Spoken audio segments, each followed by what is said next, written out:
Bonjour et bienvenue dans votre nouvelle vidéo. Aujourd'hui, simplement un petit rappel sur le langage du corps, voire plus loin que le symptôme. Pourquoi cette vidéo? Parce que même pour moi, dans le quotidien, on a tendance à pas toujours comme ça faire le lien entre ce qui nous arrive physiquement et la cause de tout ça. Alors qu'il y a pour autant toujours du sens derrière. Je vous avais fait une vidéo sur justement la maladie, où moi j'entends l'âme, elle a dit.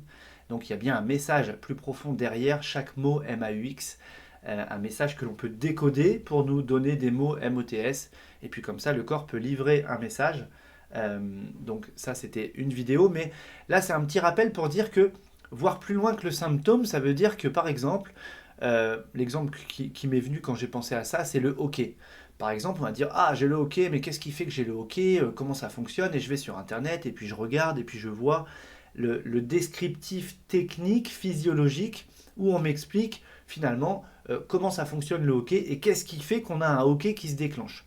Et en fait, on pourrait s'arrêter là, en disant, bon bah ok. Sauf que là, on est à un premier niveau de lecture. En fait, on est sur la partie émergée de l'iceberg. Vous voyez, on est vraiment sur la résultante finale de ce qui a précédé tout ça. Et ce qui a précédé tout ça, ça se joue justement à un autre niveau. Et on va dire que notre partie spirituelle supérieure incarne notre corps, ok.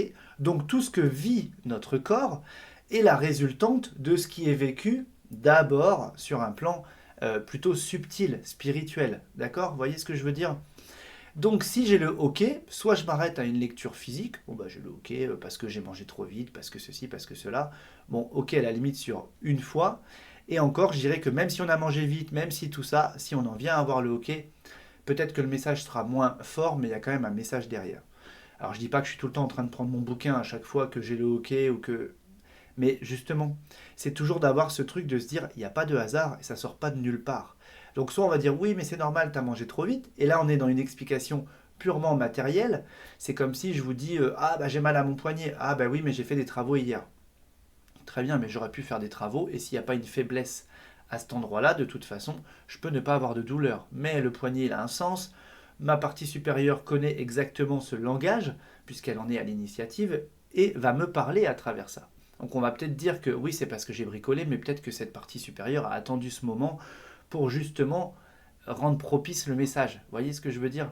Donc même si j'ai le hockey, il y a du sens derrière, et on ne va pas s'arrêter au niveau juste de la manifestation dans le corps, mais toujours se dire si mon corps vit ceci, vit cela, si j'ai mal au ventre, je sais pas moi, si j'ai telle vertèbre de bloquée, si j'ai mal à mon coude, si j'ai un bouton que j'arrive pas à faire partir, une verrue à tel endroit, etc.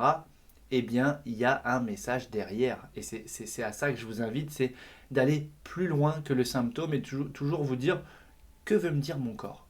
Qu'est-ce que mon corps veut me dire maintenant? Donc il y a différents livres qui existent à ce sujet. Moi en tout cas, personnellement, j'utilise le grand dictionnaire des malaises et des maladies de Jacques Martel, qui est à la fois dans ma salle d'attente et ça permet comme ça parfois que je puisse dire, bah tiens, après la consultation, mettez-vous en salle d'attente, allez voir à tel endroit, regardez ce qui vous parle. Et puis comme ça, d'un seul coup, on a une prise de conscience et on se dit, ah, ok, ouais, je comprends mieux. Et parfois, moi, quand je prends le livre et que je lis un passage, les gens me disent, mais ah, c'est exactement... Une fois, on m'a même dit, mais oh, vous êtes en train de raconter ma vie. C'était marrant parce que à quel point c'était flagrant. Donc, peu importe les symptômes, même les problèmes de vue, etc., quels qu'ils soient, en fait, le corps, il sait bien fonctionner, en fait. Vous voyez ce que je veux dire? Le corps, il sait bien fonctionner. Donc, quand il y a une dysfonction, c'est qu'il y a un message derrière, tout simplement. Et si vous remarquez bien, si vous n'écoutez pas le message, eh bien ça va aller crescendo de plus en plus fort. Au début, le corps, il chuchote, il murmure, il commence à parler plus fort, à crier, et au bout d'un moment, il hurle. Vous voyez le message? Donc là, ça veut dire qu'on a atteint un certain niveau. Voilà, donc cette petite vidéo, c'était en même temps revenir sur le sujet et puis remettre ça en conscience, de se dire le hasard n'existe pas, tout ce que je vis, tout ce que je ressens, tout ce qui se déclenche au niveau de mon corps, et bien finalement c'est un message d'une partie supérieure de moi-même. Voilà pour cette vidéo, si elle vous a plu, le pouce en l'air comme d'habitude, et je vous dis à demain.